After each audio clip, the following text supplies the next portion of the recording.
अमित मावा राक्षसापाशी कोण कोणाचा वानर वेशी हे काय मज पुछतासी निज माव तुम्ही जाणा. आणि तशा प्रकारचे हे राक्षस सातळे मायावी अनेक प्रकारचे सोंग लागतात, अनेक प्रकारे लोकांना फसवतात. ही राक्षसांची येणारी सर्व माया नव्हे.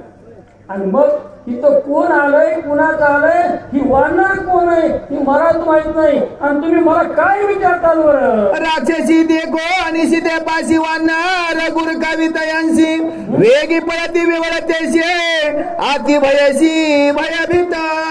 आणि मग ही राक्षसनी ज्यावर त्या सीतामायपाशी जमल्या गेल्या आणि त्या सीतेला दटावून विचारू लागल्या. ही असणारी अवस्था आणि हनुमंत महाराजांनी पाहायला गेली. आणि मग त्यांनी काय केलं, एकदम वाटलं तोंड इचकलं गेलं, वाकडं जावं तशा प्रकारचं केलं आणि छाप मारण्यासारख्या अवस्था दाखवली गेली. ही हनुमंताला पाहिल्याबरोबर राक्षसी तिथून वर्गातून पळू लागला. म्हणले एकी चळचळा कापती एकी फळफळाय मुदती एके भया भुली भुलती एकी पडती मूर्छित. काय गमत आहे बघा.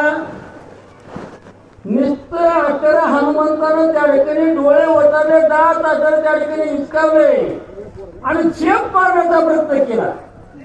त्याच्यावर सर्व राक्षसी तरतर कापू लागल्या, भयभीत झाल्या.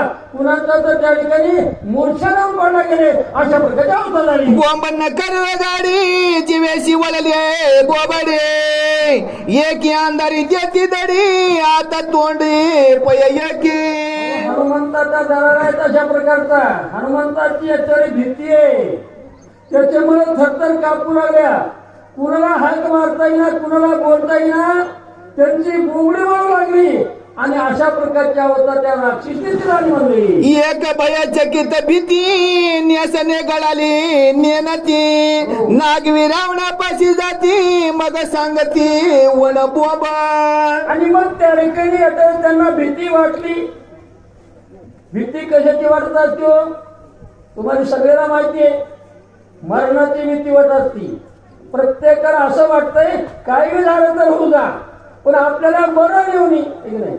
म्हणून त्या राक्षसीने त्या हनुमंताकडून मरण येत मारत काय की अशा प्रकारची भीती वाटली. थरथर कापू लागले. काही जण तर त्या भेदे स्त्रिया नग्न अवस्थेमध्ये त्या ठिकाणी झाल्या आणि तसंच बोंब मारीत रावणाकडे गेल्या. आणि रावणाला सांगितलं, रावणा आता काही खरं नाही, आपलं अशोक कोण सगळं मोडून टाकला गेलं. म्हणले एकी त्या भयाचे निर्भय राक्षस म्हणती पळा रे तोरे पुच्छ मारील बन करे गाय वारे घेतले. ही वार्ता ऐकल्याबरोबर त्या ठिकाणच्या त्या राक्षस घाबरले गेले. अरे म्हणले बाबा ती शिफ्टी काही सामान्य नाही. त्या शिफ्टीनं सर्व राक्षस मारले गेले. अशोक वनाचा विध्वंस केला आणि आता तीच शिफ्टी आपल्याकडे ते काय की पळा रे पळा अशा प्रकारच्या बोलू लागले. एक दडती सीतेपाशी एकी पळती चौपाशी आप पर नश राक्षसांशी हनुमंताशी देखोनिया. आणि मग काही राक्षसी त्या ठिकाणी भिवून पळू लागल्या. कुणी सीतेच्या मागे अटाऱ्याला पळू लागल्या.